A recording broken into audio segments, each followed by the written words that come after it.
जरा सोचिए, अगस्त 1947, दिल्ली में एक बंद कमरा है। वहां एक शख्स बैठा है जो एक नक्शे पर लकीरें खींच रहा है। उसके हाथ में क्या था? कुछ पुराने नक्शे, आबादी के कुछ आदाद-ओ-शुमार और एक पेंसिल।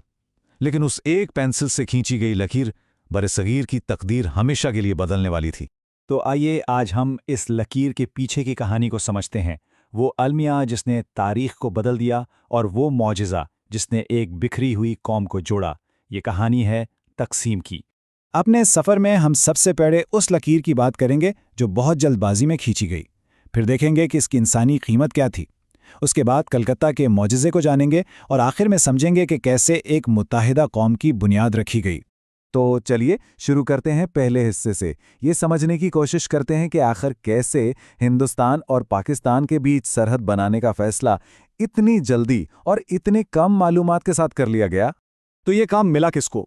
एक शख्स को जिनका नाम था सर सिरिल रेडक्लिफ। वो एक बहुत काबिल वकील थे, लेकिन उनकी सबसे बड़ी काबिलियत ये मानी गई कि वो हिंदुस्तान के बारे में कुछ भी नहीं जानते थे। अंग्रेज़ों को लगा कि यही नावाकफियत उन्हें गैर जानिबदार रखेगी, मतलब ना वो कांग्रेस की तरफ होंगे और ना ही मुस्लिम लीग की। असल में अंग्रेज़ों की हालत उस वक्त ऐसी थी जैसे वो बारूद से भरे एक जहाज़ पर बैठे हों जिसमें आग लग चुकी हो। उन्हें बस एक ही चीज़ की जल्दी थी, किसी भी तरह यहां से निकलो। और इसी जल्दबाजी में तारीख के सबसे खतरनाक फैसलों में से एक लिया गया। अब जरा इस टाइमलाइन पर नजर डालिए। रेडक्लिफ 8 जुलाई को हिंदुस्तान आते हैं और उन्हें 15 अगस्त तक का वक्त दिया जाता है। मतलब करोड़ों लोगों की जिंदगी का फैसला करने के लिए सिर्फ और सिर्फ 36 दिन। ये तो बिल्कुल पागलपन लगता है। इस काम की मुश्किल को समझने के लिए आइए लाहौर की मिसाल लेते हैं। यहाँ मुसलमानों की आबादी थोड़ी ज़्यादा तो थी, लेकिन शहर का सारा कारोबार, पैसा, जायदाद वो सब हिंदुओं और सिखों के हाथ में था। तो फैसला कैसे हो? आखिरकार रेडक्लिफ ने यह सोचकर लाहौर पाकिस्तान को दे दिया कि अगर कलकत्ता और लाहौर दोनों ही हिंदुस्तान को मिल गए तो पाकिस्तान के पास कोई बड़ा शहर ही नहीं बचेगा। लेकिन शायद उन्हें आने वाली तबाही का अंदाज़ा हो गया था, तभी तो उन्होंने इस काम के लिए अपनी फ़ीस तक लेने से इनकार कर दिया, जैसे वो खुद भी जानते थे कि इस काम का अंजाम कितना भयानक होने वाला है। और अब हम कहानी के उस हिस्से में दाखिल हो रहे हैं जो सबसे ज़्यादा दिल दहला देने वाला है कि एक लकीर ने आखिर करोड़ों जिंदगियों पर क्या असर डाला। ये सिर्फ जमीन की तकसीम नहीं थी, ये तो हर चीज की तकसीम थी। आप सोचिए, दफ्तर की कुर्सियों से लेकर फाइलों तक सब कुछ बांटा जा रहा था। एक किस्सा तो 60 बतखों का है जो इंग्लैंड से मंगवाई गई थी। जब वो पहुंची तो ये बहस शुरू हो गई कि आधी मशरिकी बंगाल की हैं और आधी मगरिबी बंगाल की। लेकिन सबसे खतरनाक फैसला शायद माउंटबेटन ने लिया। उन्होंने कहा कि बाउंड्री रिपोर्ट को 15 अगस्त के बाद जारी किया जाएगा ताकि आज़ादी के जश्न में कोई खलल ना पड़े। सोचिए उन लोगों के बारे में, वो 15 अगस्त को जश्न मना रहे हैं, पर उन्हें यह तक नहीं पता कि वो किस मुल्क में हैं। और जब 17 अगस्त को उस लकीर का ऐलान हुआ तो जो हुआ वो इंसानी तारीख की सबसे बड़ी और खूनी हिजरत थी। सिर्फ पंजाब में 1 करोड़ लोग अपने ही घरों में अजनबी बन गए। उस वक्त की दहशत का सबसे बड़ा सबूत थी वो घोस्ट ट्रेन्स जो दोनों तरफ से लाशों से भरी हुई आती। एक ऐसी ही ट्रेन पर यह पैगाम लिखा था। ये अल्फाज उस वक्त की नफरत और दर्द की पूरी कहानी बयान करते हैं। लेकिन जहां पंजाब आग में जल रहा था, वहीं कलकत्ता में एक बिल्कुल अलग ही कहानी लिखी जा रही थी। एक ऐसी कहानी जिसे लोग कलकत्ता का मौजज़ा कहते हैं। पंजाब में 55,000 फौजियों की एक बाउंड्री फोर्स थी। नतीजा मुकम्मल नाकामी और खून खराबा। और कलकत्ता में वहां थी एक 1 man boundary force, Mahatma Gandhi. हुआ ये कि माउंटबेटन ने गांधी से कलकत्ता जाने की दरखास्त की। गांधी वहां पहुंचे और उस शख्स यानी एच.एस. सोहरवर्दी के घर ठहरे जिसे हिंदू फसादात का जिम्मेदार मानते थे। ये एक बहुत बड़ा कदम था।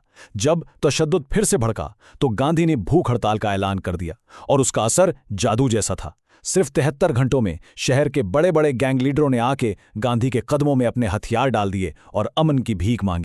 तकसीम के सलमिये के साथ साथ एक और बहुत बड़ा चैलेंज हिंदुस्तान के सामने था, और वो चैलेंज था सैकड़ों छोटी बड़ी रियासतों को एक मुल्क में शामिल करने का। कल 565 रियासतें थीं। 565। अगर ये सब अलग हो जाती तो हिंदुस्तान का नक्शा एक स्विस चीज जैसा दिखता, जगह जगह सुराख। एक मुत्तहदा मुल्क का तो सवाल ही पैदा नहीं होता था। इस नामुमकिन काम को मुमकिन बनाया 3 लोगों ने, सरदार पटेल, वीपी मेनन और लॉर्ड माउंटबेटन। इन तीनों ने मिलकर डिप्लोमेसी और दबाव की ऐसी हिकमत अमली बनाई जिसने तारीख का धारा मोड़ दिया।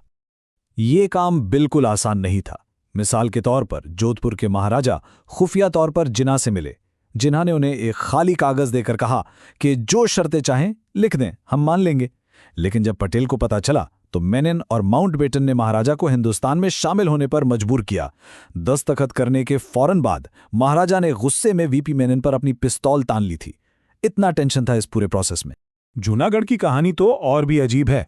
वहां के नवाब, जिन्हें कुत्तों का बहुत शौक था, ने पाकिस्तान में शामिल होने का ऐलान कर दिया, जबकि आबादी की अक्सरियत हिंदू थी। हिंदुस्तानी फौज ने रियासत को घेर लिया और नवाब साहब अपने कुत्तों को लेकर कराची भाग गए। बाद में जब वोटिंग हुई तो 91% लोगों ने हिंदुस्तान के हक में वोट दिया। लेकिन सबसे पेचीदा मामला था कश्मीर का। वहां के हिंदू महाराजा हरी सिंह आज़ाद रहना चाहते थे, लेकिन जब पाकिस्तान के हिमायत याफ्ता कबायलियों ने हमला कर दिया तो उन्होंने हिंदुस्तान से मदद मांगी और इल्हाक की दस्तावेज पर दस्तखत कर दिए। हमला आवर श्रीनगर के रास्ते में लूटमार में लग गए, जिससे हिंदुस्तानी फौज को वहां पहुंचने का वक्त मिल गया। बाद में अक़वाम मुत्तहिदा ने जंगबंदी करवाई और जो लाइन बनी उसे आज लाइन ऑफ कंट्रोल कहते। तो हम क्या देखते हैं कि एक तरफ तकसीम का एक भयानक अलमिया था, तो दूसरी तरफ 565 रियासतों का इंजमाम एक मौजज़े से कम नहीं था। ये दोनों कहानियां, एक अलमिये की और एक कामयाबी की, एक ही वक्त में चल रही थीं और इन्होंने मिलकर आज के हिंदुस्तान की शक्ल बनाई। 1947 की कहानी सिर्फ तारीख नहीं है, ये एक सबक है कि कैसे चंद हफ्तों में लिए गए फैसले सदियों तक असर डाल सकते हैं। और ये एक सवाल छोड़ जाती है कि उन फैसलों की विरासत, चाहे वो आलमिया हो या मौजज़ा, आज हमारी जिंदगी पर कैसे असरअंदाज हो रही है।